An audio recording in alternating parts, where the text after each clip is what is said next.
제가 기도하고 시작하겠습니다. 사랑의 아버지, 감사합니다.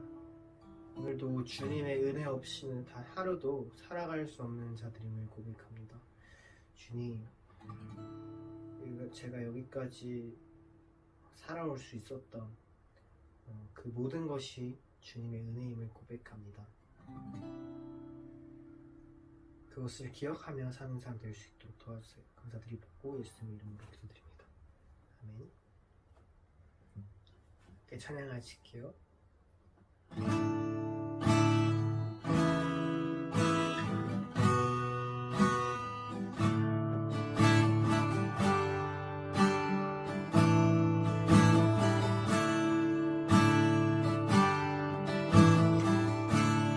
은혜 아니면 살아갈 수가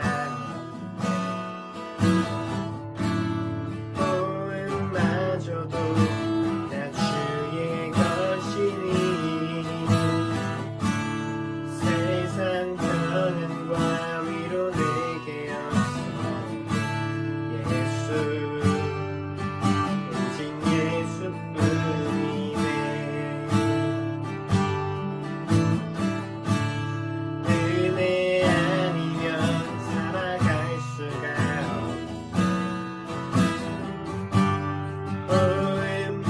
저도 다 주의 것이니 세상 평안과 위로 내게 없어 예수 오직 예수뿐이네. 크신 계획 다 볼 수도 없고 작은 건 안에 지쳐도 주께 묻기 나의 모든 삶 버티고 견디게 하시네.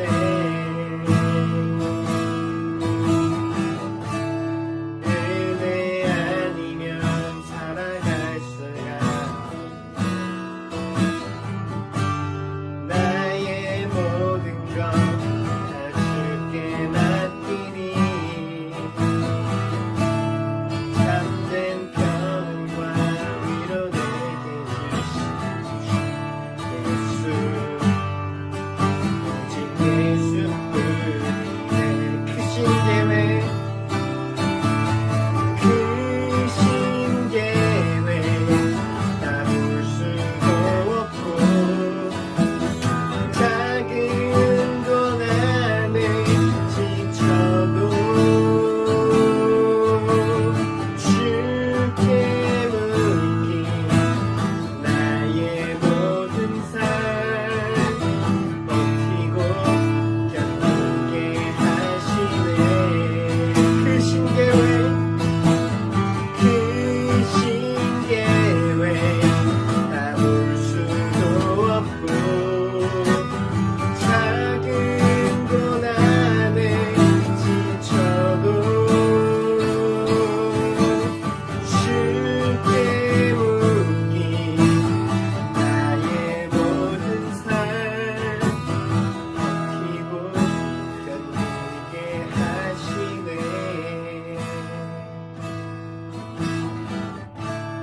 은혜 아니면 살아갈 수가 없네. 나의 모든 것 다 주께 맡기니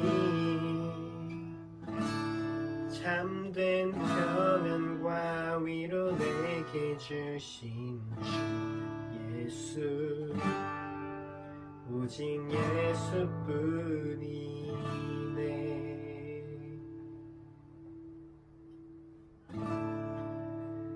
이 시간 잠깐 예배를 위해서 함께 같이 기도했으면 좋겠습니다. 정말 세상이 주는 위로, 세상이 주는 기쁨, 그런 것이 없어도 정말 제 마음에 참 평안을 주시는 분이 주님이시기에 그것으로 만족할 수 있음을 고백합니다. 주님의 크신 계획을 우리가 다 알 수도 없고 그저 눈앞의 작은 일들에 오늘도 지쳐하고 힘들어하지만 그럼에도 우리를 붙드시는 그 주님을 의지합니다. 그 신실하신 주님을 우리가 의지하며 끝까지 걸어갈 수 있도록 도와주세요. 잠깐 함께 예배를 함께 같이 기도드리겠습니다. 사랑의 아버지 감사합니다. 주님, 우리를 불러주신 그 계획과 그 모든 뜻을 다 알지도 못합니다. 주님, 알 수 없고 오늘도 눈앞의 작은 일들에 넘어지며 괴로워하고 신음하는 우리들입니다. 그러나 주님, 우리를 붙드시는 그 주님을 바라보니 주님을 인도해 주시옵소서. 우리는 오늘도 연약한 자들입니다. 넘어진 자들입니다. 주님 우리 주인 되어 주셔서 이 모든 주님 우리 고민들과 걱정들 주님한테 내려놓고 나아갈 수 있도록 주님 도와주세요. 우리 참 평안을 주시는 그 예수 그리스도를 바라봅니다. 그 예수 그리스도를 찬양합니다. 주님, 신실하신 주님 신뢰하며 나아가겠습니다.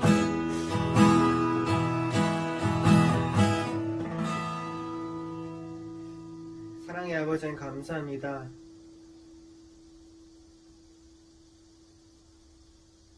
크신 계획, 우리의 이 작은 생각들로는 다 알 수도 없고 다 이해할 수도 없지만 한 걸음 한 걸음 우리를 인도하시는 그 주님을 바라보며 신뢰하며 걸어갑니다. 우리 이 작은 믿음을 받아주시고 눈앞에 작은 고민과 또 상황들에도 쉽게 넘어지고 좌절하는 우리들이지만 우리 모습을 바라보는 게 아니라 예수님 바라보며 가셨던 그 길 따라갈 수 있게 도와주세요. 감사드리고 예수님의 이름으로 기도드립니다. 아멘. 함께 사도신경으로 우리 신앙을 고백하시겠습니다. 나는 전능하신 아버지 하나님, 천지의 창조주를 믿습니다. 나는 그의 유일하신 아들, 우리 주 예수 그리스도를 믿습니다.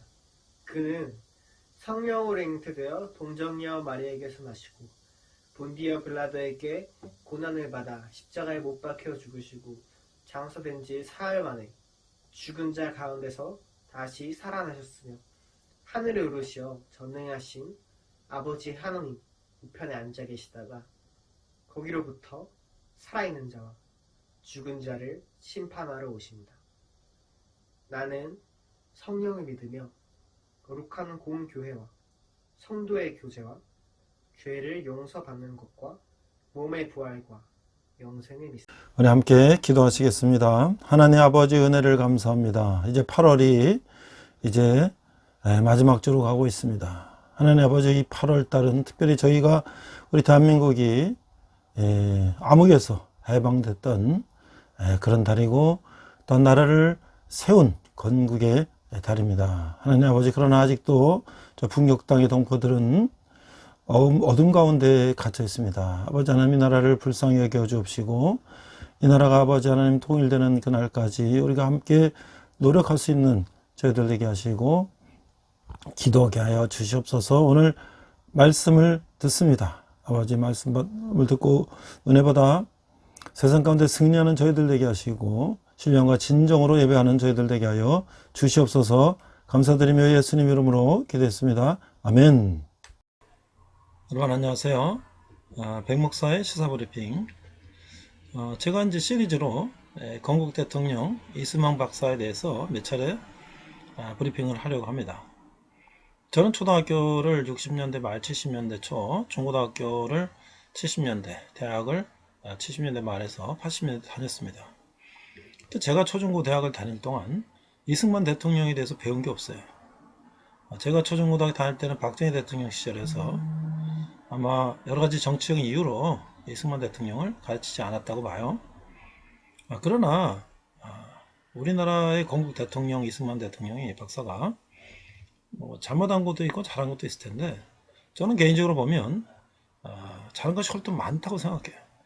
말년에 그가 부정선거로 인해서 하야하고 하야로 망명가게 되었는데 그건 사실 이승만 대통령도 문제지만 그 밑에 있는 이기붕이라든지 이런 사람들이 부정선거를 획책한 것이죠. 자, 그런데 여러 가지 정치적인 이유로 인해서 우리나라 건국 대통령에 대해서 가르치지도 않고 오히려 그를 친일파라든지 친미파라든지 뭐 이런 식으로 이제 매도하는 것은 우리 대한민국의 역사를 왜곡되게 바라보는 것이다. 이런 생각이 들어서 제가 이제 유튜브라든지 책이라든지 이런 걸 통해서 다시 공부를 했어요. 공부를 해보니까 정말 이분이 정말 대단하신 분이구나 라는 생각을 했어요.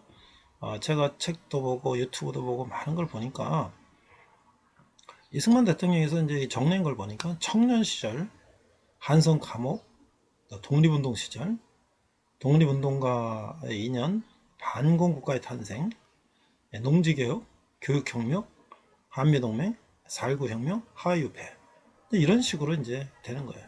그래서 이걸 제가 하나씩 한번 같이 브리핑을 하려고 합니다. 그리고 그는 배적당에서 과거급제를 목적으로 공부를 했지만 가보개혁으로 인해서 1894년 이제 과거제가 폐지되니까 그건 영어배우로 배적당 갔었고 그 다시 선교사의 도움으로 미국에 가서 조지 워싱턴 대학, 하버드 대학 석사, 프린스턴 대학 국제정치학 박사를 했던 이런 놀라운 그의 그것도 나이가 적은 나이도 아니고 30대에 가서 그렇게 했다는 것도 대단한 거고요. 그 다음에 그의 어떤 정치적인 그런 능력, 여기 메가드 장군과 오랫동안 교분을 맺어오면서 6.25 때 우리나라를 지키도록 유엔군을 참여시키도록 유도했던 거라든지 또 감옥에서 그가 독립정신이라는 책을 통해서 우리 대한민국의 앞으로의 그 청사진을 그렸다는 거 대단한 거죠. 당시에 우리나라 사람들이 자유, 자주, 독립 이런 것들을 구체적으로 어떻게 해야 되는지 그림이 없는데 그는 옥중에서 5년 동안 동서고금의 많은 책들을 공부하고 특히 서양의 민주주의 국가들을 공부하면서 우리나라를 어떻게 자유민주주의 시장경제에서 이렇게 대한민국을 세워야 되는가 이런 것들을 정리한 책인데요. 이런 책도 우리가 공부하고 재팬 인사이드 아웃이라는 책은 일본의 가면을 벗긴다. 그래서 일본 천황주의가 뭐냐? 천황 전체주의가 뭐냐? 일본 제국주의는 뭔가? 그들은 사실 우상, 천황이라는 우상을 섬기는 하나의 집단인데 그들은 결국 그 천황 신을 믿는 그들은 세계에 해가 될 수 있다. 특별히 미국에 상당한 도전이 될 수 있다. 라는 것을 2차 세계대전에 일본이 진주만을 공습하기 전에 그 박사학위 논문에서 밝힌 것을 미국 조야들은 전혀 예상을 못했죠. 미국과 굉장히 친한 사이였기 때문에 그런 일본이 이렇게 돌변한 것들에 대해서 그 배경이 무엇인가, 그 저변에 무슨 생각을 갖고 있는 것인가 이런 것들도 이승만 대통령의 그 기독교적인 입장, 또 그 국제 정책적인 입장, 특히 한일 관계 입장에서 논술한 것이죠. 펄벅 대지라고 하는 노벨 문학상 받은 펄벅 여사도 서문에서 추천사에서 전율을 느낀 책이다 이렇게 소개를 했죠. 그 다음에 이제 농지개혁이라든지 이런 우리 국민학교 지금 초등학교라고 그러죠. 의무교육이라든지 이런 것도 우리가 하나씩 공부하면서 우리가 다시 건국 대통령 이승만 대통령을 박사를 다시 한번 돌아보는, 오늘날 우리나라가 지금 어떻게 돌아가고 있는지를 한번 비교해서 보는 것이 오늘날 우리가 이 대한민국을 바라보는 시각을 어떻게 가져야 될지 한번 정리하는 그런 시간을 가져보고자 합니다. 이상 백목사의 시사브리핑이었습니다. 이번 시간은 우리가 포로 기한 시대의 첫 번째 시간으로서 회복 그리고 이승만 기념관이라는 제목으로 에스라서를 중심으로 말씀을 나누겠습니다. 먼저 본문은 에스라 6장 16절 한 절을 한글과 영어로 자막을 보면서 읽도록 하겠습니다. 에스라 6장 16절 이스라엘 자손과 제사장들과 레위 사람들과 기타 사로잡혔던 자의 자손이 즐거이 하나님의 성전 봉헌식을 행하니 이렇게 돼 있어요. 에스라 6장 16절 And the sons of Israel, the priests, the Levites, and the rest of the exiles celebrated the dedication of the house of God with joy. 이렇게 되어 있습니다. 자, 우리가 에스라서를 한번 줄거리를 살펴보면 히브리 성경에는 에스라와 느헤미야가 한 권의 책으로 되어 있어요. 탈무드에 의하면 제사장 겸 학자 에스라가 역대기 에스라서 느헤미야의 저서라고 이렇게 하고 있어요. 에스라는 포로 기간 동안에 상실한 이스라엘 백성의 정체성이 하나님의 백성이라는 것을 찾아 주어야 했던 것이죠. 그래서 에스라는 역대기와 에스라서, 느헤미야서를 쓰고 구약 성경을 집대성을 추구하고 시편 119편을 썼다고 보여주고 있습니다. 고레서 칙령으로 인해 이스라엘 사람들은 세스바살의 지도하에 스룹바벨의 일행이 유다에 도착하여 예루살렘에 제단을 쌓고 예배를 다시 드렸으며 성전의 토대를 놓았던 것이죠. 사마라인들의 반대로 인해서 성전 공사와 성읍 공사는 중단되었어요. 16년 후에 선지자 학개와 스가랴가 새로 그 일을 시작하도록 격려하고 자극했으며 그 역사는 4년 후 아달월 3일에 완성이 되었던 것이죠. 이 두 번째 성전이 봉헌되고 6월절이 다시 회복되는 것이죠. 이 서기관 학사 겸 제사장 에스라는 BC 486년에 두 번째로 포로들을 이끌고 귀환하는데 이는 첫 번째 포로 귀환 후 79년이 지난 때였던 거예요. 바사왕 아닥사스다 1세는 종교적 도덕적 상황들을 정리하라는 명령과 함께 그를 이제 보내게 되는 것이죠. 주대 문제는 일부 유대인들이 이방 여인들과 결혼했으며 따라서 그 나라의 종교적 도덕적 생활의 순수함을 위험에 빠뜨렸다는 거예요. 백성들은 회개하며 이 개혁이 이루어지고 되는 그런 절차를 받게 되는 거죠. 자, 우리가 에스라를 한눈에 보면은 이 개혁은 회복이다. restoration이라는 것인데 1장에서 6장을 보면 수룹바벨에서의 귀환을 담고 있는데요. 고레스의 칙령과 지도자 수룹바벨과 돌아온 자들의 이름과 숫자들이 나오고 가지고 온 물품들이 나오고 또 예루살렘으로 오는 것을 말하고 제사장 학계 스간에 대해서 이제 기록하고 있어요. 이 결과는 뭐냐면 성전을 재건하는 것이죠. 자, 7장에서 10장을 보니까 두 번째로 에스라하에서의 귀환을 담고 있는데 아닥사스다의 칙령이 나오고 이 지도자 에스라가 나오는 거예요. 그 돌아온 자들의 명단과 숫자가 나오고 가전 물품들이 나오고 그 예루살렘으로 와서 에스라의 중보 사역이 이제 시작되고 결과는 다시 구별되는 백성을 이제 담고 있는 것이죠. 그 우리가 에스라 속의 시간 흐름을 보면 이제 처음에 BC 586년에 남유다는 바벨론의 포로가 됐죠. 그 다음에 이제 바사왕 고레스의 귀환 칙령으로 인해서 이제 수룹바벨에 의한 1차 귀환이 이제 539년에서 536년에 이루어지고 그 다음에 이제 사마라인들에서 성전 재건이 이제 방해가 되는 거예요.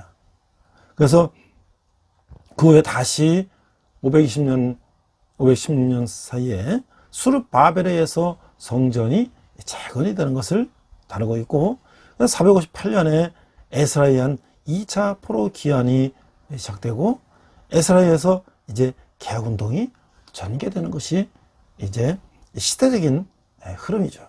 자, 그러면 에스라 1장에서 2장을 보면 이 내용은 이제 1차 귀환인데 이 포로 귀환을 제2의 출애굽이다 라고 말할 수가 있는 것이죠. 그리고 현대에 와서 1948년 2차 세계대전이 끝나고 이스라엘 국가가 회복되어서 기원후 AD 70년 로마에서 이스라엘이 멸망당하고 전 세계로 흩어진 유대인들, 디아스포라들이 다시 모이기 시작됐는데 이것이 바로 제3의 출애굽이다. 이렇게 말하고 있는 것이죠. 자, 1차 귀환에서는 겨우 5만 명 정도가 돌아왔다고 하는 거예요. 자, 이 제1의 출애굽에서는 광야에 나온 이스라엘 백성은 열악한 광야 생활보다는 상대적으로 안락한 애굽 생활을 그리워하면서 광야를 그 모세를 원망한 것을 우리는 잘 알고 있죠.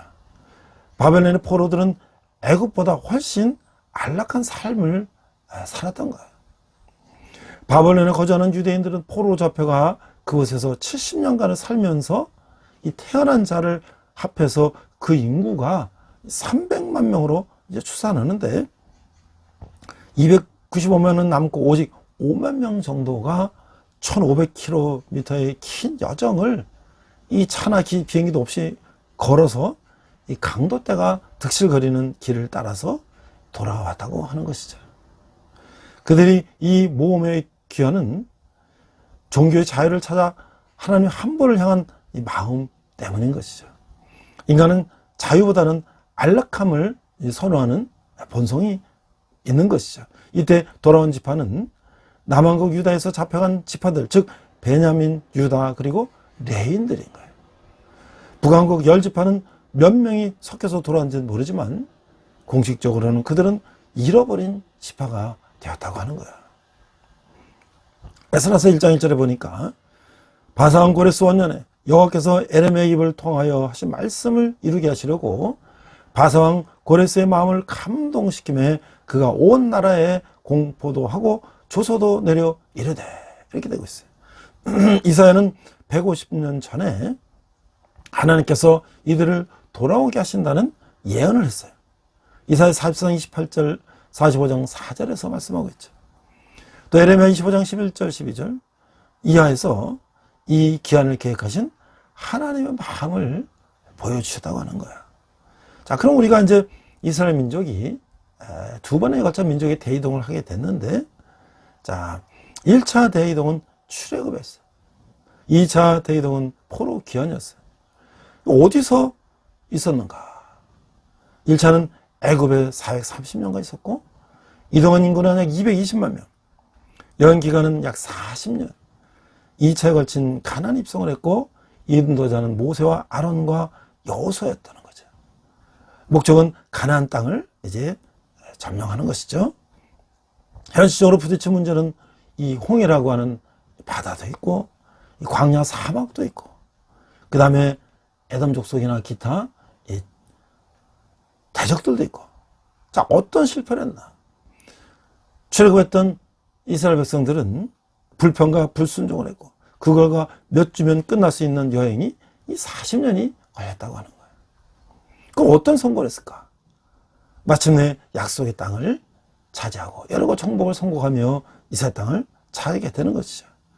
자, 이 교훈은 무엇일까? 하나님은 자기 백성을 기억하시고 당신의 나라를 세우신다라고 하는 것이죠. 자, 그러면 이제 우리가 다루고 있는 이 포로 귀환 시대에는 어떤 상이었나? 바벨론 70년간의 포로 생활했고, 약 5, 6만이 이제 귀환을 하게 됐고, 기간은 100년에 걸쳐서 3차에 걸친 귀환이 있었다. 이 지도자는 수룹바벨과 에스라와 느헤미야가 있었다. 그들의 목적은 무엇일까? 예루살렘 성전과 이 성읍을 재건하는 것이다.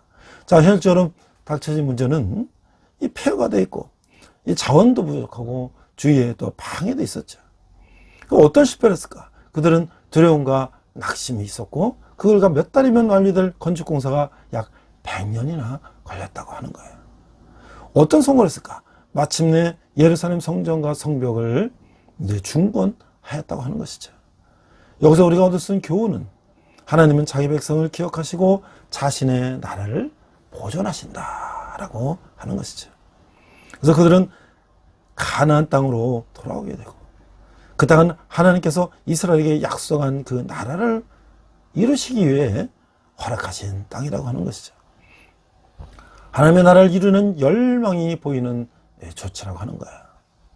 자, 그러면 우리가 하나님께서 사용하신 인물을 우리가 한번 살펴보면 이 고레스라고 하는 이제 페르시아 왕을 우리가 생각할 수가 있어요. 자, 이 캄브세스 1세의 아들로 페르시아의 이 초대 왕인데 메대와 페르시아를 통일하고 바벨론을 정복해서 그 당시 최대 영토를 차지한 왕이 바로 고레스 왕이다. 고레스의 정복 정책은 이 아스루와 달리 정복 민족의 전통을 존중하고 종교의 자유도 인정했다. 이러한 정책의 일환으로 바벨론 포로였던 이스라엘 백성을 이스라엘 땅으로 귀환하게 했으며 성전도 재건하도록 허락을 했다고 하는 거예요. 이 고레스 조치는 이미 오래전 이사야 선지자에 의해서 전해진 예언의 이 성취였다고 하는 거예요. 이사야는 고레스에 대해 그는 열국을 정복하고 예루살렘과 성전을 회복할 자이며 기름 부음을 받은 자요 이스라엘을 해방시킬 목자라고 예언했던 것이죠. 이 예서로도 이런 고레스에 대해서 예언과 성취를 기록했던 것이에요. 자, 그러면 이 고레스라는 인물은 어떤 인물이었고 어떻게 출생의 비밀이 있었을까? 먼저 이제 이 구약 당시에 고레스 왕을 살펴보면 페르시아 제국의 건설자로서 이제 고레스 대왕이라도 부른다. 근데 이 헤로도투스라고는 고대 역사학자의 그 문헌에 따르면 이 생후 즉시 산중에 버려졌다. 그 일이 젖으로 자랐다. 그래서 이제 안산 왕이 됐고 BC 550년에는 아스테게스를 쳐서 메디아를 멸망시키고 또 BC 546년에 리다의 돕 사르데스를 함락시켰고 그래서 성경에 기록된 현대 BC 538년 갈대아, 이게 바벨론을 멸하며 바벨론에 잡혀있던 유대인들이 이때 해방이 되게 됐다라고 하는 거예요. 우리가 이제 신구약 중간 시대를 볼 때 이 고레스에 대한 이제 전설이 많이 언급이 되죠. 이 고레스는 BC 590년에서 580년경 메디아가 아니면 이 페르시스, 지금의 그 이란의 파르스에서 태어날 가능성이 컸다. 이 고레스라는 이름이 개인 이름인지 군주가 됐을 때 부여진 왕호인지는 불명하기 때문에 그 의미에 대해서는 논란이 많다. 근데 아케메네스 제국이 창설한 뒤에 이란과 관련된 자료에 그 이름이 다시 등장하지 않는다는 점에 주목할 필요가 있는데 그것은 그 이름이 어떤 특별한 의미가 있었다는 증거일지도 모른다고 하는 거야. 그러나 대부분 학자들은 고레스, 키루스 이 대왕이 그 이름을 사용한 페르시아 통치자로는 최소한 두 번째라는데 동의하고 있다. 그래서 이 메소포타미아로 된 이 아카드라는 그 언어로 된 이 쐐기 문자에 보면은 그는 항상 왕권을 행사한 가문 출신으로 안샤랑 네이스페스 대왕의 후손이며 안샤랑 고레스 대왕의 손자이고 안샤랑 캄세스 대왕의 아들이다. 그래서 어쨌든 이 고레스는 오랜 통치자 가문 출신인 것이 분명하다라고 기록되어 있다는 거예요. 자, 이제 그가 이 고레스에 대한 역사를 이렇게 살펴보면 그 역사학자 헤로도투스의 이게 저작이 나온다는 거예요. 크세노포니슨 이상화된 전기는 역사 논문기보다는 이상적 통치자에 대한 그리스도인을 교양하게 위한 것인데 그리스도인과 다른 민족들로부터도 존경을 받았다는 점을 말해주고 있다는 것이죠.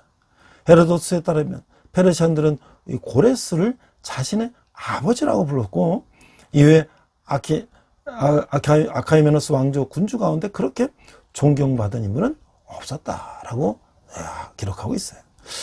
헤로도스와 크세노폰, 그리스도의 사가인 데시아스 등이 이야기하는 이 키루스의 어린 시절은 이 고레스의 전설이라고 할 만할 수 있다. 그것은 명백히 한 왕조의 창건자에 대해서 거의 초인적인 자질을 지녔다고 믿는 그 민간 신앙의 정형과 괴를 같이 하고 있다. 이런 역사에 등장하는 후기 왕조의 창건자들에 대해서도 이와 비슷한 믿음이 존재한다는 거예요. 자, 근데 이게 이 전설에 따르면 이 메디아의 왕이며 페르시아인들의 대군주인 아스티아게스가 자기 딸을 페르사스에 있는 자기 신하인 캄비세스라는 이 군주와 결혼을 시켰어요. 이들 사이에서 이제 고레스가 태어났는데, 그 아기가 자라서 자기를 멸망시키는 꿈을 꾼 아스타게스는 이 고레스를 죽이라고 명령을 했죠. 그러나 그의 수석 고문관이 아기를 주인 대신 양치기에게 줘서 기르게 했다.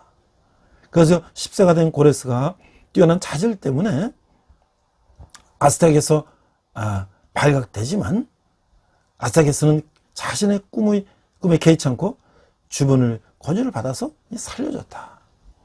그 페르시스에서 성인이 되는 키로스는 자신의 외할아버지이며 대군주인 아스타게스에게 대항해서 반란을 일으켰어요. 아스타게스는 군대를 끌고 고레스의 반란을 진압하려고 했으나 BC 550년 그의 군대가 그를 배신하고 고레스에게 항복하는 사태가 벌어졌다고 하는 것이죠. 드디어 이 고레스는 중동의 패권을 잡게 되고 예루살렘을 점령했던 바벨론을 무너뜨리고 이제 이스라엘 백성들을 이제 고국으로 돌려보내는 하나님이 역사하시는 그런 이제 일을 담당하게 됐다라는 것이 이제 고레스에 대한 이야기죠. 자, 이게 하나님께서 이 예비하신 이방인 리더다. 그러니까 하나님은 이스라엘 역사의 주권자시 물론 이방 역사의 주권자시고 이스라엘 하나님이실 뿐만 아니라 온 우주의 하나님이시죠. 그래서 하나님은 그분의 구속사를 이루는데 이방인이나 불신자를 사용하시기도 한다. 고레스는 즉위하자 페르시아와 메대를 통합했고 나가서 바벨론을 패망시켰죠. 하나님이 고레스를 감동시켜서 그의 입을 통해서 하나님의 만국을 자기에게 주셨으나 여호와만이 참 신이심을 선포하겠다. 그래서 조사를 내려서 여호와의 백성은 다 귀환하여 여호와의 전을 건축할 것과 온 나라의 이 귀한 자들과 전 건축비를 위하여 후원하라고 명령을 했던 거예요. 자, 에스라 1장 2절에 보니까 고레스의 조서와 다리왕의 명령. 그래서 이에 다리왕이 조서를 내려 문서 창고 곧 바벨론의 보물을 쌓아둔 보물 전각에서 조사하게 하여. 에스라 6장 3절에 보니까 고레스 왕 원년에 조서를 내려 이르기를 예루살렘에는 하나님의 성전에 대하여 이르노니 이 성전 곧 제사 드리는 처소를 건축하되 지대를 견고히 쌓고 그 성전의 높이는 60규빗으로 너비는 60규빗으로 하고 이렇게 기록되어 있어요. 사람들이 많은 물질을 즐거이 바쳤어요. 그리고 느부갓네살이 이게 탈취해간 성전 그릇들도 전부 반환해 줬다는 거예요. 이것은 선민을 향한 하나님의 구속 계획의 일환이었다. 그 역사의 주관자이신 하나님은 바벨론의 포로가 된 이스라엘 백성들이 70년 동안 이제 그들을 섬길 것이라고 이제 에레미야 선지의 예언대로 이제 에레미야 25장 11절에 보니까 이 모든 땅이 폐허가 되어 놀랄 일이 될 것이며 이 민족들은 70년 동안 바벨론의 왕을 섬기리라.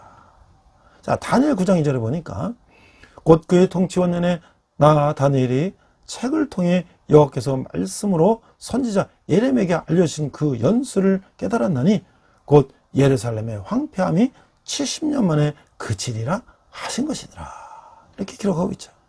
결국 때가 참에 페르시아 왕 고레스를 들어서 이스라엘 백성들을 본토로 귀환시키는데 사용하셨다는 거예요. 고레스는 이 일련의 일들을 자기한 것처럼 생각할지 모르나 그는 하나님이 예비하신 도구였다라고 하는 것이죠. 그러니까 빌립보 2장 13절에 보면 너희 안에 행하시는 이는 하나님이시니 자기의 깊으신 뜻을 위하여 너에게 소원을 두고 행하게 하신다라고 하는 것이죠. 그래서 하나님은 영원하신 역사의 주관자다라고 하는 것이죠. 저는 이번 8월 달에 포로 시대 욥기, 포로 귀환 시대 에스라서를 묵상하면서 이 8월이야말로 이 대한민국에서 해방이 되고 1945년 8월 15일 해방이 되고 1948년 8월 15일에 건국을 하는 대한민국이 건국하는 그런 이 8월 달을 맞이하면서 우리나라 초대 대통령 이승만 대통령에 대해서 다시 한번 조명해보는 그런 시간을 가졌어요. 우리 이 건국 대통령 이승만에 대해서 한국 민족문화 대백과 사전은 이렇게 이제 기록하고 있어요. 이승만은 해방 이후 대한민국 제1, 2, 3대 대통령을 역임한 정치인이다.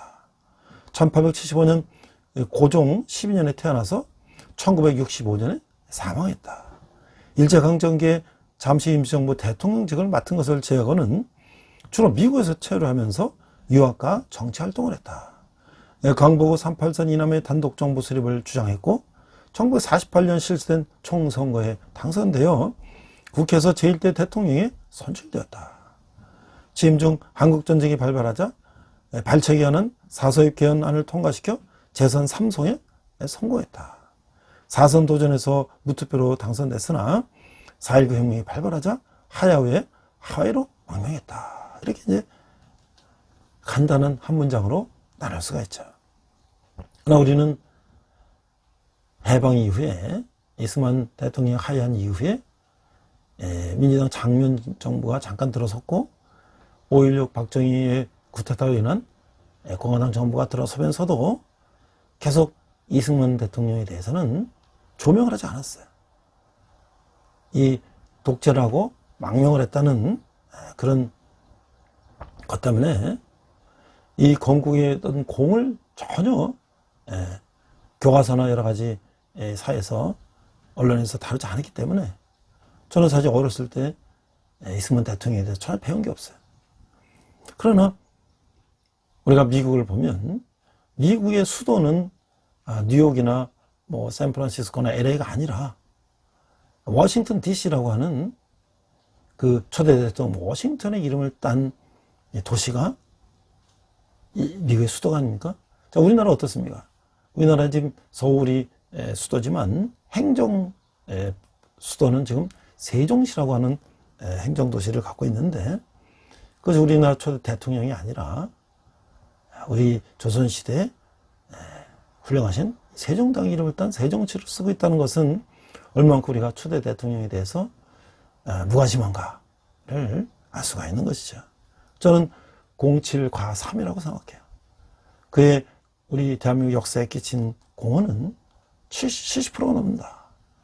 그러니까 독재하고 또 망명하고 하야하고 망명했던 부정선거했던 그런 분들은 3에도 못 미친다. 30%도 못 미친다. 그러면 그가 대한민국 건국에 세운 그 70%를 우리가 그가 과라고 생각하는 30% 때문에 무시한다면 그는 우리 역사를 제대로 평가하는 것이 아니다라고 생각할 수가 있는 것이죠.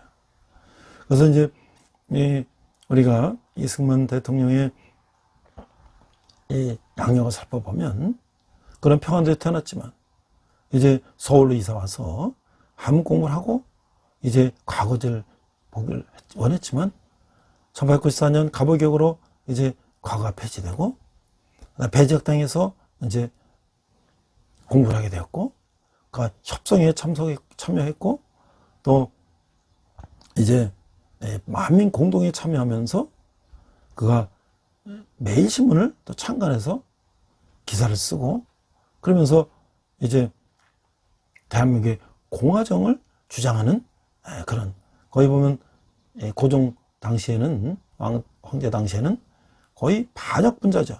결국은 한성 감옥에 투옥됐고 그가 이제 거의 사경을 코레라라든지 이런 사경을 해먹고 있다가 그 안에서 독립정신이라는 이런 걸작들을 나게 됐다.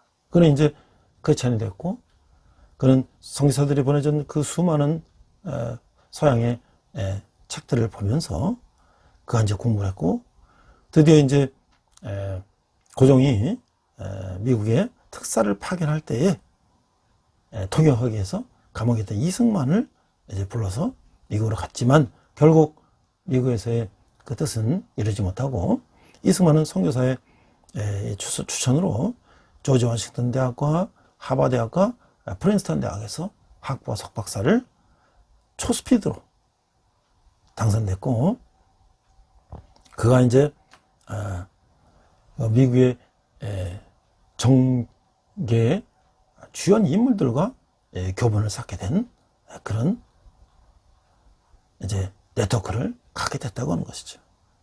그래서 결국 이제 독립운동을 미국과 하와이와 상해에서 하다가 해방 이후에 이제 대한민국 독립과 함께 해방과 함께 이제 우리나라에 와서 우리나라에 이제 건국을 위해서 이제 여러 이제 활동을 했고 결국 이제 위원회에서 남북한 독립선거를 이제 할 때에 북한의 반대로 인해서 남한의 단독 정부를 수립하게 되고 그가 재헌국회에서 이제 최고 연장자로서 임시의장을 맡고 재헌국회 첫 의사 발언이 당시 종로구 의원인 이인영 목사님의 기도로 시작이 됐고 그는 또 1948년 대한민국 초대 대통령으로서 미국에서 할 법한 만한 이 성경에 손을 얹고 취임 선서를 하는 그런 역사적인 순간을 보냈고 드디어 이제 농지개혁이라든지 초등학교 의무교육이라든지 여러 가지 미국의 그런 제도를 이제 우리가 정말 세계 최빈국임에도 불구하고 그런 것들을 실시해서 오늘 우리가 자유민주주의 시장경제체제의 토대를 닦았다. 특별히 이제 우리가 6.25를 통해서 거의 국가의 전망위기에 있을 때 그가 교분했던 미국 조의 대통령과 국무장관과 특별히 메가더 장군 등과 협력하면서 이 결국 대구 부사만 남았던 이 나라를 메가더 장군의 인천 상륙 작전으로 인해서 이 나라가 다시 살아나고 북진 통일을 주장하면서 압록강 두만강까지 갔는데 결국 중공군의 개입으로 인하여 일사후퇴를 맞고 우리가 치열한 공방전 끝에 1953년 7월 27일 휴전이 받게 됐는데 이승만 대통령은 그에도 불구하고 우리는 계속 북진 통일을 주장했고 결국 미국은 전쟁을 끝내기 위해서 이승만 대통령의 주장에 따라서 한미동맹이라고 하는 동맹을 맺게 돼서 오늘날 우리가 70여 년간 한반도에서 전쟁이 없었던 것은 미국과 한미동맹을 했기 때문에 북한이 우리를 쳐들어가면 이건 바로 미국을 침략한 것이 되기 때문에 미국은 자동 개입하게 되는 그런 한미동맹 때문에 우리가 여태까지 전쟁 없이 살아왔다는 것이죠. 그리고 우리가 경제 발전을 하기 위해서 많은 이 인력들이 필요한데 그 당시 농지개혁을 해서 자영농이 생기고 그들이 이제 자식들을 교육시키고 초등학교 의무교육을 해서 많은 사람들이 한글을 깨고 그 사람들이 이제 산업화 시대를 맞이하면서 많은 근로자로 또 지식인으로서 국가에 입하자고 나라가 경제 발전이 되는 그 초석을 닦았다. 이런 내용들을 우리가 배우지 않았기 때문에 그냥 이승만은 독재자라고 하는 것을 무의식중에 듣게 되었는데 그것은 누가 주장하는 것이냐? 그건 바로 김일성이 주장한 것이라는 거죠. 김일성은 이 가근 이론이라는 걸 주장을 했는데 갓을 이렇게 묶을 때 두 끈을 묶는데 한 끈은 미국이고 한 끈은 일본이라는 거죠. 그래서 미국 끈은 튼튼해서 끊기 어려우니까 일본 끈을 끊어야 된다. 그래서 친일 이런 걸 주장을 하면서 이제 초대 대통령 이승만을 이제 독재자라고 폄하하고 무시해야만이 북한이 한반도에 정통성을 가진 것처럼 주장하기 위해서 이승만을 폄하하는 거예요. 많은 동조자들이 남한에도 그런 동조 세력들이 있어서 지금까지도 그런 것들을 주장하고 있는데 이것은 자기 아버지를 부인하는 것과 다름이 없다. 자기 아버지가 설사 어느 정도 과거에 있다 하더라도 자기에게 나와서 길러주고 자기를 수고한 아버지를 부인한다면 그것은 과연 자식에게 도리인가? 라는 것을 생각할 수가 있다고 하는 거예요. 자, 오늘 이 귀환 시대를 보면 이제 3차 귀환이다. 3차 귀환. 그래서 1차 포로 귀환에는 주전 536년에 수르바벨에 의해서 이 그때 페르사 왕은 고레스였고 이 조선에 온 포로민의 귀환 허가와 성전 건축의 허가와 성전 기물의 반환과 건축 재료의 지원이 있고 대략 5만 명이 이제 귀환했고, 관련 사건은 성전 건축 공사를 시작했고 이제 초막절을 준수했다. 그래서 이제 에스라 1장에서 6장에 나오는 얘기예요. 이제 두 번째 포로 귀환은 주전 458년에 에스라가 이제 아닥사사 1세 때 이제 귀환하게 된 것인데, 포로민의 귀환 허가와 그에 따른 국고를 지원했고 성직자의 세금을 면제했고 그다음에 관리 조직을 허용했어요. 대개 2000세대가 돌아오게 됐다. 관련 사건은 에스라의 종교개혁. 다시 성경을 7년 만에 이제 성경을 다시 읽게 되고, 매 7년 만에 성경 읽지 않았죠. 수천 년 동안. 그래서 이제 귀환 후에 성경을 읽고, 그 다음에 이제 그 이방인 아내가 결혼한 것을, 소위 말해서 지도자급들이 다 이방 아내가 결혼하는 것을 다 내보내라는 그런 이제 종교 개혁을 이뤘다. 이게 에스라 7장, 10장이죠. 그 다음에 3차 포로 귀환이 있었는데, 주전 444년 에스라에서 아닥사사 1세 때 귀환이 됐는데, 이것은 예루살렘의 성벽을 중건하고 허락했고, 예루살렘 성벽 중건 시 건축제를 지원했고, 그래서 이제 느헤미야 때 예루살렘 성벽이 중건된 것을 우리가 느헤미야 1장 13장에서 우리는 이제 볼 수가 있는 것이죠. 그래서 그 예루살렘 예배 회복이다.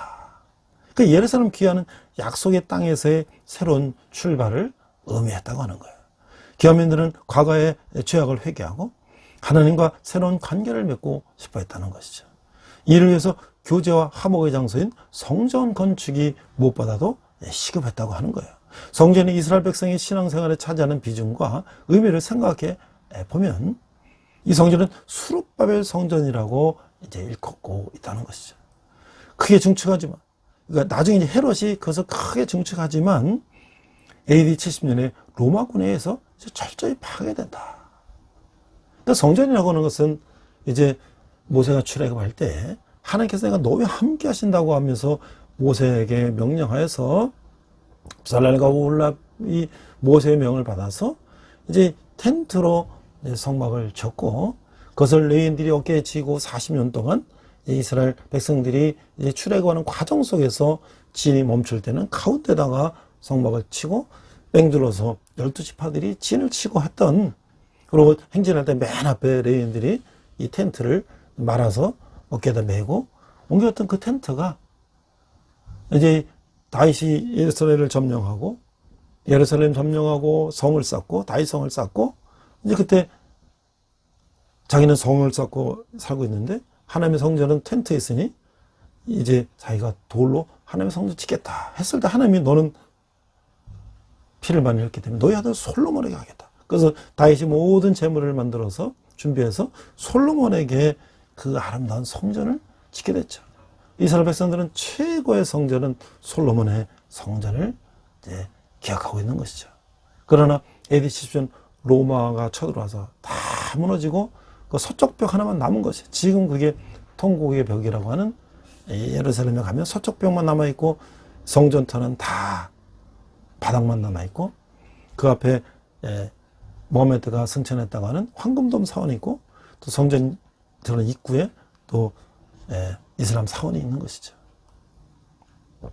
그런데 그 수룹바벨의 성전이라고 하는 것은 사실 포로 귀환 후에 그를 졌지만 그 참 초라하기 짝이 없다는 거죠. 이 솔로몬이 지었던 성전은 모든 나라의 모든 그 부흥했던 이스라엘이 모든 재물을 다 모으고 다윗이 준비했던 그런 그 자재들과 모든 금은으로 졌는데, 사실 포로 귀환한 그 이스라엘 백성들이 가진 게 뭐가 있겠어요. 간신히 수룹바벨의 성전을 졌는데, 나중에 이제 헤롯이 이제 호수아비 왕이 세워지면서 자기가 백성들의 환심을 샀기 위해서 아주 나름대로 화려하게 성전을 졌지만, 이스라엘 백성들은 그 헤롯 성전을 인정하지 않고 오로지 솔로몬의 성전만 그리워했다는 거 하는 것이죠. 자, 이제 에스라서를 보면 이제 영적 회복 단계를 이제 6단계라고 했는데, 시들러 백스터라고 하는 이제 저자는 Explore the Book이라는 책에서 그 에스라에서 통해 본 영적 회복의 6단계를 보니까 첫째는 뭐냐? 고향으로 돌아갔다는 거죠. 이스라엘 백성들에게 가나안은 특별한 땅이고 약속의 땅이고 하나님의 아브라함과 언약한 축복의 땅이에요. 그래서 그 땅으로 이제 돌아가게 됐다는 거예요. 그래서 이 세상의 바벨론부터 다시 이제 돌아왔다는 거예요. 그래서 요한일서 보니까 만일 우리가 우리 죄를 자백하면 더는 베푸시고 그래서 우리 죄를 사시며 우리를 모든 불에서 깨끗하게 하실 것이요. 두 번째는 뭐냐면 제단을 다시 건축했다는 거예요. 기원에서 첫 번째는 제단을 다시 쌓는 일이었다. 이 제단이면 하나님께로 구별되어지는 것이다. 세 번째는 새 성전을 시작했다. 기원의 목적은 성전을 재건하는 데 있었다는 거예요. 새 제단을 쌓고 예배가 회복됐으며 새 성전이 시작하도록 한다는 것이죠. 우리는 하나님을 찬양하고 증거하는 영적 집을 짓도록 부름받은 자임을 알아야 한다. 바울은 우리가 하나님의 성전이라고 했다는 사실을 우리가 기억해야 한다는 것이죠. 네 번은 이제 역경을 만나는데 하나님을 사역하며 영적인 삶을 사는 대적은 언제나 만난다는 것을 우리는 잊지 말아야 한다. 언제나 하나님을 의지하고 있어야 한다는 것이죠. 그래서 대적과 타협하면 안 된다고 하는 것이죠. 야고보 4장 7절 말씀에 보면 그러므로 너희는 하나님께 복종할지어다. 마귀를 대적하라. 그러면 너희를 피하리라. 다섯 번째는 예언의 소리가 있는데 역경의 순간에는 언제나 희망의 소리가 있다는 사실을 우리는 기억해야 된다. 이들의 역경에는 학기와 스가랴가 희망의 예언의 소리를 들려주었다고 하는 거예요. 우리 역경 속에는 언제나 하나님의 말씀인 성경이 떠나지 않아야 한다. 마지막으로 이 사명을 완수했다. 믿음의 사역은 하나님의 이름으로 승리하게 되어 있다는 것을 우리는 명심해야 한다는 것이죠. 그래서 우리는 예배와 일, 무엇을 먼저 해야 되나? 포로지에 귀하는 이스라엘 자손들은 파괴된 성전을 바라보면서 불순종했던 그들의 옛모습을 이제 볼 수가 있었죠. 그러면서 그들은 지금 우리가 할 일은 무엇일까를 생각했어요. 그들은 한 가지를 떠올렸는데 그것은 하나님과 관계회복, 즉 성전을 건축하는 일이었다. 그들이 성전 재건을 위해서 행한 첫 번째 준비 목록은 예배였다. 그들은 여호와의 전 지대가 놓이기도 전에 함께 초막절을 지키며 하나님께 예배를 드렸다. 기록된 규례, 에스라서 3장 4절에 보니까 기록된 규례대로 초막절을 지켜 번제를 매일 정수대로 날마다 드리고 일곱째 달 초하루부터 비로소 여호와께 번제를 드렸으나 그때 여호와의 성전 지대는 미처 놓지 못한지라. 이게 이제 초막절은 추수해서 그것을 저장한 다음에 그것을 이제 감사하는 거잖아요. 이게 수장절이다. 또는 우리 뭐 오늘날 말하는 이제 추수감사절. 그런 절기, 비슷한 절기죠. 그래서 하나님께 이 초막절 절기를 지켰다. 그 다음에 그들은 이제 하나님께서 그런 하나님께 예배인 데서는 기쁨을 뵐 때까지 우리가 하나님께 헌신하는 것에 이 중요시 생각해야 된다. 많은 그리스도인들이 반대를 하죠. 이 사역에 대해서 뭘 일을 많이 하지만 예배는 부족하다.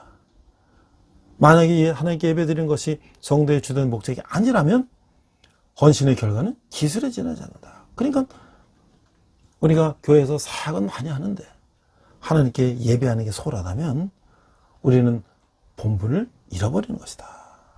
그래서 우리는 하나님께 예배에서는 그 기쁨을 배울 때까지 하나님께 헌신하는 것에 치중하지 말아야 된다. 또 어떨 때 우리가 교회에서 봉사는 많이 하는데 뭔가 마음이 공허한 것은 진정한 우리가 예배가 없기 때문에 그런 것이다. 그래서 하나님께 예배하는 욕망보다 그분께 사역으로 헌신하고자 하는 욕망이 더 크게 마음에 자리 잡지 않도록 주의해야 된다. 그러니까 우리가 예배냐 사역이냐, 예배가 우선이 돼야 된다. 그래서 우리가 먼저 예배로 하나님을 섬기기 전에는 그분의 일을 감당할 수가 없다고 하는 것이죠. 저는 오늘 최근에 윤석열 정부에서 이승만 대통령의 기념관을 건립한다는 그런 기사를 봤어요. 뉴스를 봤어요. 그래서 제가 이렇게 기사를 좀 찾아보니까 이제 윤석열 대통령이 독립유공자들과 함께 오찬하면서 우리 자유민주주의 이 국가를 만들기 위한 이 건국운동이었는데 이 초대 대통령 이승만 대통령의 기념관이 없는 것이 이제 안타까운 일이다. 그래서 이제 이승만 대통령 기념관을 세워야 되겠다. 사실 우리나라 지금 김대중 대통령, 김영삼 대통령 또 이제 이런 대통령들은 지금 기념관이 있잖아요. 물론 전두환 노태우는 이제 쿠데타 일으켰으니까 그렇다 치고 지금 중간엔 대통령들은 기념관이 있는데 초대 대통령의 기념관이 없다라는 것은 이건 우리 역사를 제대로 기념하는 것이 아니다. 그래서 이제 광복회하고 국가보훈부하고 같이 이렇게 그런 취지를 얘기했다고 하는 것이죠. 그래서 많은 사람들이 이제 거기에 호응하고, 특별히 김구 선생의 손녀 이 김미 김구재단 이사장도 우리가 자꾸 후세들이 그 김구 이승만을 편을 가르는데 그것이 아니라 우리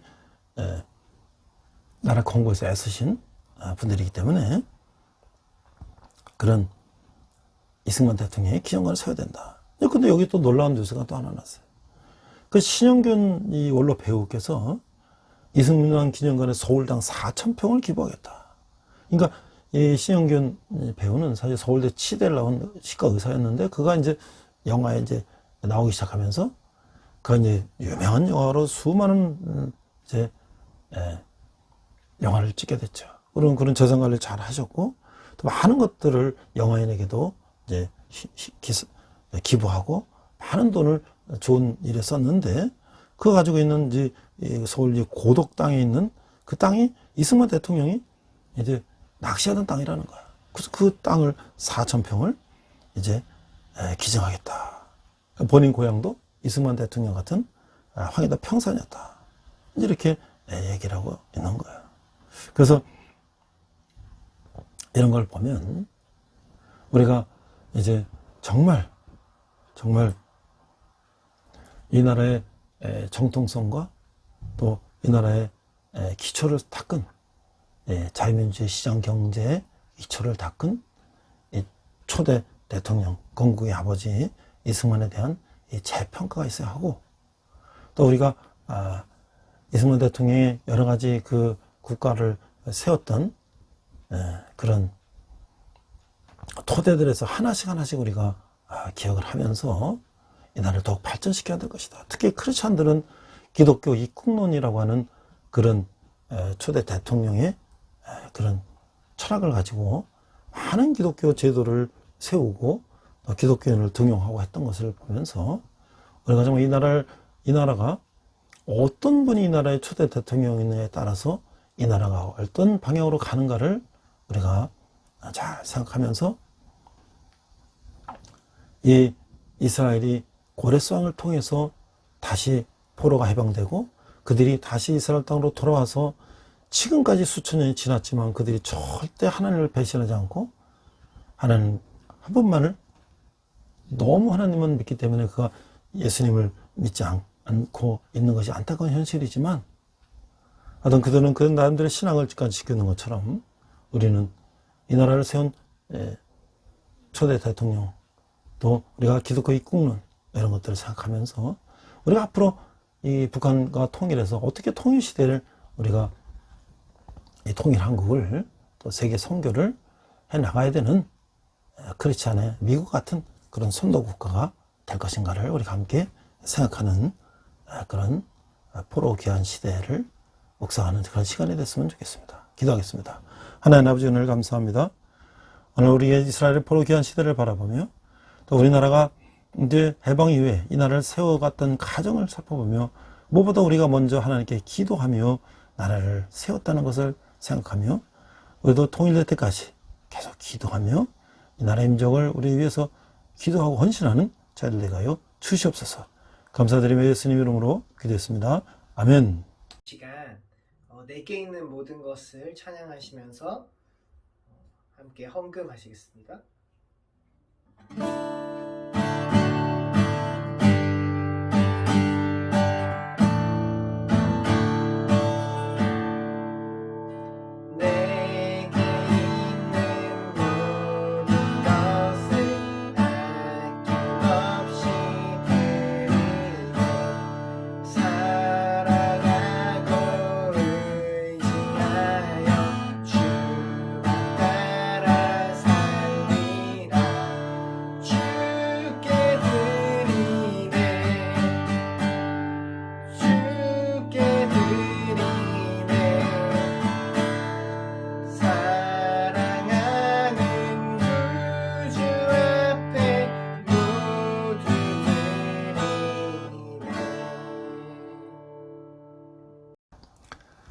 날씨가 이제 드디어 가을이 되는 것 같습니다.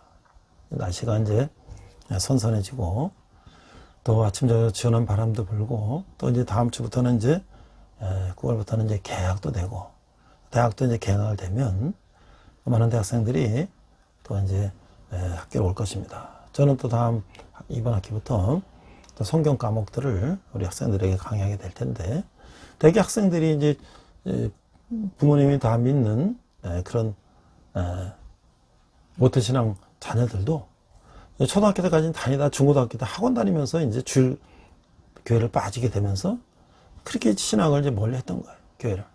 그러다가 이제 그들이 대학교 와서 다시 이제 내가 좀 신앙을 회복했으면 좋겠다 하면서 성경 과목을 수강하게 되는데 저는 이제 성경을 다시 읽고 또 우리가 성경을 읽으면 이해하기가 어렵기 때문에 영어나 파워포인트나 여러 가지 자료, 역사적인 자료 이런 것들을 가지고 성경을 이해하면서 그들이 정말 자기 스스로 성경을 읽을 수 있도록 그리고 신앙이 회복되도록 그들을 돕고 있습니다. 또 우리 군대에도 이 무더운 여름이 지나고 지금 더위에 이제 훈련도 하고 있는데 또 이제 시원한 가을이 오면 또 그들도 계속 제대할 때까지 어려울 때마다 기도하며 이렇게 군대에서 잘 감당하기를 기도합니다. 제가 이제 우리 이 포천 지역에 다문화 어린이들을 이제 다문화 학생들을 우리 대학생들이 이제 일주일에 한 번씩 가서 멘토링하고 공부도 가르쳐주고 인성 지도도 하는 그런 이제 과목들을 운영하고 있는데 이 포천 지역에 오늘교회에서 세운 하나님 사랑 하랑센터라고 하는 초중고등부 이제 다문화 자녀들을 학생들을 케어하는 공부 가르치고 공부방하고 그들에게 신앙도 교육하고 주일날 예배도 하는 그런 하랑센터라는 곳이 있는데 이 포천 지역만 아이들이 모이는데 이 자매가 세 자매가 있어요. 아버지가 아프리카 출신이고 이렇게 한데 이 세 자매가 있는데 그 자매들은 파주에 법원이에요. 근데 거기서 그 자매들이 버스를 타고 여기까지 오는 거예요. 그래서 같이 대학생들과 일주일에 한 번씩 멘토링도 받고 또 주일날 또 예배도 하고 또 방학 때 캠프도 같이 다니고 그 자매가 세 자매가 좋으니까 거기서 여기까지 오지 누가 뭐 시켜서 오는 것도 아니고 그런데 최근에 센터에 이제 선교사님한테 얘기 들었는데 아버지가 지금 갑자기 뭐 어떤 상인지 얘기도 안 하고 지금 아프리카를 갔고 뭐 어머님을 안 계시는지 어떤 그런 자매가 세 명이서 지금 어려운 상황 속에서 월세도 못 내고 지금 그러고 있다는 거예요. 그래서 우리 기도 요청을 했는데 여러분들께서 마음이 있으시다면 우리가 전 물질이라도 후원해 주시면 제가 모아서 우리 자매들이 담은 좀 생활비라도 쓰는데 도와주려고 합니다. 여러분이 후원하시는 한 달에 10,000원 헌금은 우리 청년들이 주님께 돌아오는데 귀하게 사용될 것입니다. 우리 함께 기도하겠습니다. 하나님 아버지 은혜를 감사합니다. 자기 전문 예물을 주님께 드렸습니다. 이 예물이 쓰는 것마다 지금 영광이 나타나게 하시고 특별히 청년들이 주님께 돌아오는데 귀하게 사용되게 하여 주시옵소서. 지금은 우리 주 예수 그리스도의 은혜와 하나님 아버지의 극진하신 사랑과 성령님의 감화고도 역사하시며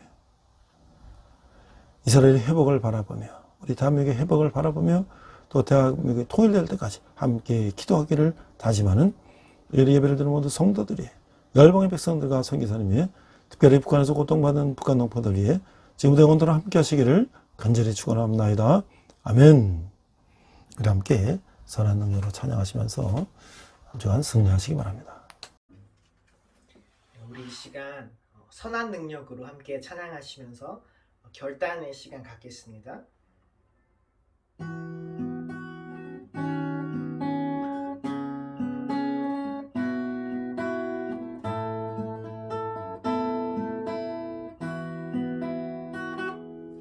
그 선한 힘에 고요히 감싸여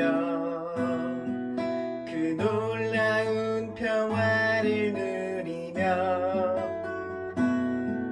나 그대들과 함께 걸어가네. 나 그대들과 하늘을 여네. 지나가 너무 어둠의 날들이 무겁게 내 영혼 짓눌러도 오 주여 우릴 외면치 마시고 약속의 구원을 이루소서. 그 선한 힘이 우릴 감싸시니 믿음으로 일어날 일 기대하네. 주 언제나 우리와 함께 계셔. 하루 또 하루가 늘 새로워. 주께서 밝히신 작은 촛불이 어둠을 헤치고 타오르네.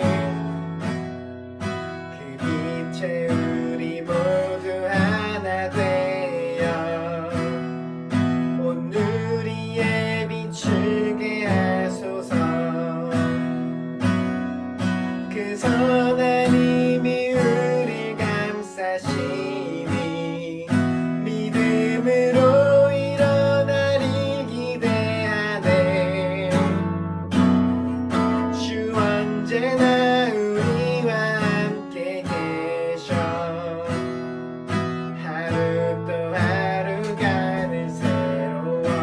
이 고요함이 깊이 번져갈 때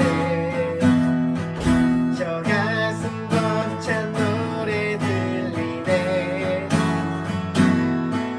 다시 하나가 되게 이끄소서. 당신의 빛이 빛나는 이밤 그 선한 힘이 우릴 감싸시니 믿음으로 일어날 일 기대하네. 주 언제나 우리와 함께 계셔. 하루 또 하루가 늘 새로워. 그 선한 힘이 우릴 감싸시니 믿음으로 일어날 일 기대하네. 주 언제나 우리와 함께 계셔. 하루 또 하루가 늘 새로워. 주님과 동행하시는 복된 한 주 되시길 축복합니다.